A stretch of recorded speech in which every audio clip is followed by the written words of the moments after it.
Welcome back to Gallery Guichard virtually, and welcome to Virtual Exhibit Catalog number 24 and our solo exhibition, Journeying by Derrock Burnett. You're going to have the opportunity to see how he uses a variety of lenses from the continent of Africa to graffiti to really express the diversity of the African American. So without further ado, come on in so we can meet Derrock and learn what is the motivation behind this amazing exhibit. Derrock Burnett was born and raised in Gary, Indiana. He received his Master's of Fine Art with a concentration in painting from Indiana State University. Derrock Burnett, MFA, is a visual art instructor. See Derrock's work and see the hip hop that comes out of some of the pieces that he has, and enjoy the pieces that talk about the African diaspora, and understand that he is able to connect the diaspora to the contemporary times of today. It's not often that you actually find within one artist where graffiti meets fine art. Tonight, you'll have the opportunity to meet and talk with Derrock Burnett up close and personal, and you can see how in every piece, it's a combination of graffiti meets acrylic on canvas, wood, and paper, all coming together for his own expression of contemporary African American portraits. Can't wait to talk with Derrock. What's up, Derrock? Welcome to Gallery Guichard virtually, and we are excited to be here in the Journeying solo exhibition of your work. Welcome to Chicago. Hey, Derrock, how are you? Hey, you guys. The work is amazing. It is. Thank you. Thank you so much. I I appreciate just it. love it when the work comes in and you're so surprised and it just looks like, wow, he's been working hard. This is awesome. Thank I you. mean, Thank you. I've always enjoyed your fingerprint as an artist, but I think, reading your bio, you really hit home on how you're able to really blend graffiti, hip hop, African antique art, urbanism, and Afrofuturism, if you ask me, and the contemporary portrait all together. Can you talk a little bit about your inspiration in terms of what's going on inside of that head that, it comes out like that? It's just amazing.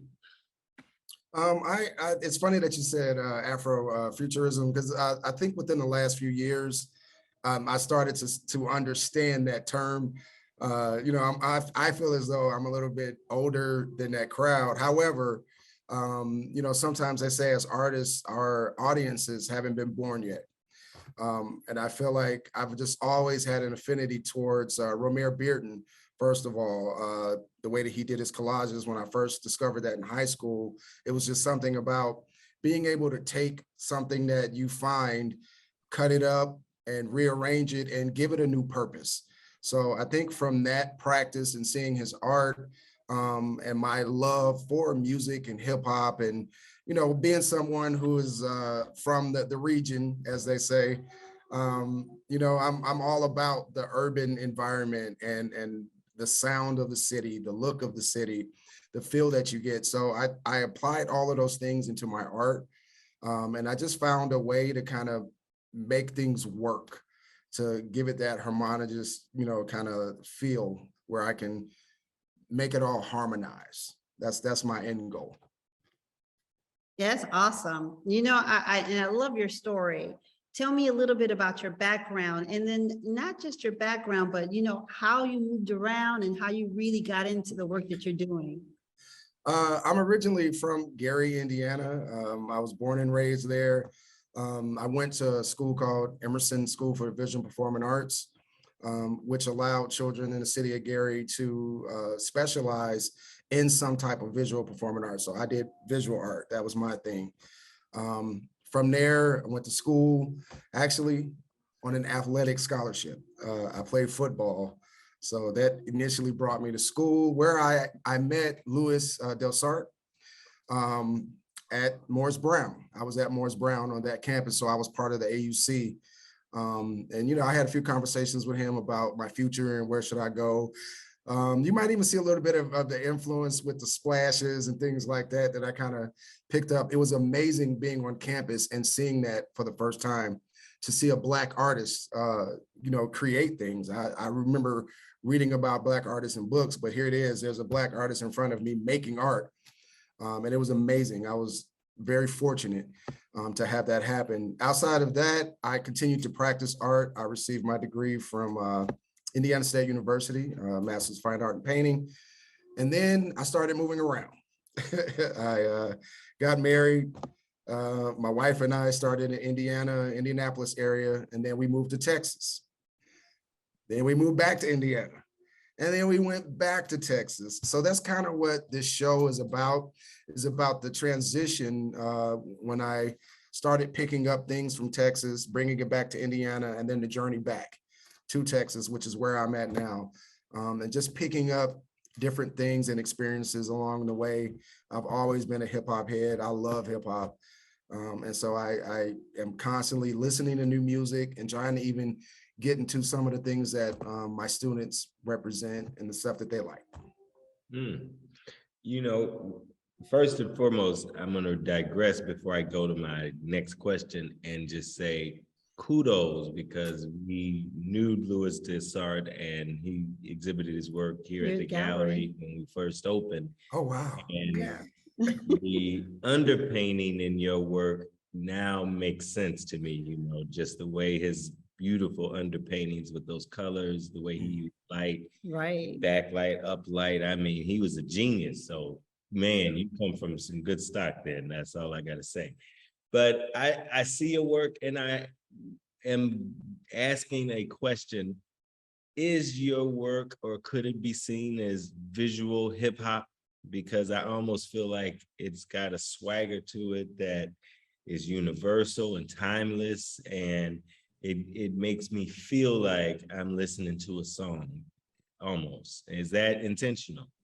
I am excited that you have said that. You're like one of the first people to like really pick up on, that's what I do in my work. To me, it's almost like DJing, you know, where that's what DJs do. You sample, you know, when you're making music in hip hop, you're pulling elements that don't usually go together, even if it's a small portion of it, and you're rearranging it and creating a new entity out of it. And it's awesome that you say that, because that's exactly what I try to do with my work. Wow. And hip hop allows you to do that. Wow, yes, that's exactly. crazy. And then lastly, I have to ask, and this is my last question, but I'm excited about this show and the work, how you can go from spray paint to paper, canvas, wood, acrylic. I mean, how do you use the mediums as a DJ uses his records? I mean, I think it's really genius of what you've been doing, but if you could talk a bit about your process. First of all, thank you. I appreciate that. Secondly, it's time and craft. So, you know, we talk about process a lot as artists, and it is developing processes that are efficient for you as an artist. And I think the longer you have a career, you start to eliminate things that don't really serve your process as well. And you master certain aspects of it. So once you get to a point where you've mastered acrylic paint, you know, now you can move on in oil, and then you figure out, okay, well, I didn't know that I can do this. And you experiment. You know, a lot of this stuff was trial and error in the beginning, like years ago. It was trial and error, seeing, can this work with this? All right, that doesn't serve me, so I'm moving on and trying a new experiment. And once you get your process down, you create a visual language that works for you, and then you go in it. You jump both feet in at that point. And that could become a fingerprint, or one of your fingerprints, you know, where people get to know you, maybe because you did it first in this region, or in a way that no one else did it before. You know, I just really love the way you approach your work. Yeah, there's a piece that I'm really like in love with. It's two young men And I know your work allows you to see something visually, but when you peel back the onion, there's so much more underneath. Tell me a little bit about the piece that I'm talking about. I believe it's Elevators, Me and You. I'm gonna try not to get emotional, but that's actually my grandfather and my great uncle. And my grandfather, born and well, not born, but he was raised in Chicago. And my father is from Chicago, Southsiders. And that piece is about my grandfather, his relationship with his brother, his only brother. And then it's also about my dad and his oldest brother, John. And then it's about me and my brother who's right above me. So it's like me and you, as brothers, and it's about brotherhood. I'm like really teared up. Sorry. Man, that's powerful. But I come from a family of brothers, so I can but yeah, I'm glad you saw that. Like it's validation for me as an artist that you picked that up, and it's about brotherhood. Like it was funny when I started working on it because I could see my face a little bit in my grandfather's face, and how my brother and I used to be. So, being able to do that, I've added a slight element which was different. The dog was not there. The dog actually is my childhood dog that my brother and I shared. So it's pieces of all of the generations there, the generation from my grandfather to my dad and then to me. So That is amazing. awesome. So That is awesome. I feel like I just heard from an urban griot, and I'm visually seeing the story on a hip hop turntable in the sky. So yeah, brother, you pushing the limits. Thank you. So what would you like to just kind of as an artist say to people who may not know who you are? We've been fans of yours for many years. What is it that you want them to know most about you and your work? That is such a loaded question. But what I would say, it would be that perseverance and studying. Be a person who studies everything you come into contact with. Everything you come into contact with is going to leave some type of impression, whether it's small or large, with you. Take those experiences, whether they're physical or they're in the ephemeral, like whatever they are. Take those experiences, process them, and then, make them serve you. That's, especially as artists, make those things serve you and feed what you do. And that can come out in any type of media. It could be clay, it could be the speaker box is something that I started fooling around with in graduate school because, it captured sound and that we're not using it, in the same light. But now if we add visuals to it, it literally is visual sound. So, just find things that serve you and process and just continue to learn, just continue to always want and seek knowledge. That's awesome. That's really great information. And I know our guests are just loving this conversation, and they're going to love you in person. And when they see this work, it's going to just like really wow them. And you have like some small pieces too that you did on paper. What were you thinking when you created those? Were those things that you were like, trying to put a message out in those small pieces? I also started looking at, as Andre said earlier, I started looking at Africa. And I think a lot of artists get to the point where we start looking back to Africa as the original source. And I started looking into masks and sculptures from Benin and that kingdom. And then it kind of struck something in me. And then I started a new series of drawings. It was actually just me processing and thinking about new ways. You'll see one of the faces actually appears in another painting, and it's a larger version of it, but it allows me to kind of work out some ideas that I can turn into larger works later. Awesome. Just like the piece that is behind us. I don't know if any our guests can see it, but it's the one right here with the guy with the necklace with the money on his chain and the bird, the eagle. a little bit about that one. Tell us a little bit. That's actually one of my childhood friends from Gary. His name was Duck. But you know, it was just like this thing that he always had about birds, you know, and it was funny that his nickname was Duck. So I kind of took that from his personality, but then thought about hip hop and thought about what that would look like in a more contemporary state, because we're talking about the 90s when, you know, I was a teenager in that time period, and now we're looking at 2020 something. You know, what does that look like? You know, what does that feel like now?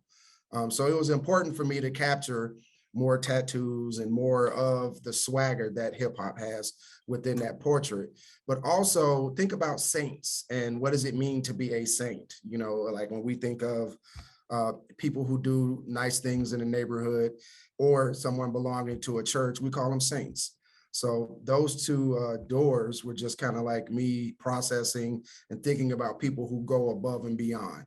And that's why I kind of made those two, the doors. Awesome. They're right behind us. It's amazing. Yeah, this is exciting. So all I can say is that this is probably one of my favorite virtual exhibit catalogs, virtual exhibit catalog number 24. You can access this exhibit, drop down. It's as easy as 1, 2, 3. You go to the virtual exhibit catalog section, drop in, go to the journeying exhibit, and you can move around, touch the matter tag, get the information about the title, medium, and price. So I'm just excited that it's going to be archived where? In the Metropolitan Museum of Art, right, in New York. Wow. That's exciting. One of the largest contemporary catalog holders. They archive internationally. So this is really also exciting because I think this is another fingerprint that should be seen and studied across the world, like all of our artists from Europe and everywhere else. So this is exciting. And if anybody's interested in the work, they can always get the work by going to our website at www.galleryguichard.com. And you can contact us at galleryguichardsocial@gmail.com. And I'm positive that this is going to be an amazing exhibition and everybody's going to love your work. Exactly. So thank you again, Derrock, for blessing us with your creativity here in Chicago at Gallery Guichard. Thank you for joining us virtually, and we look forward to seeing you next time. Thank you, Derrock. Absolutely. Thank you, guys. Be blessed.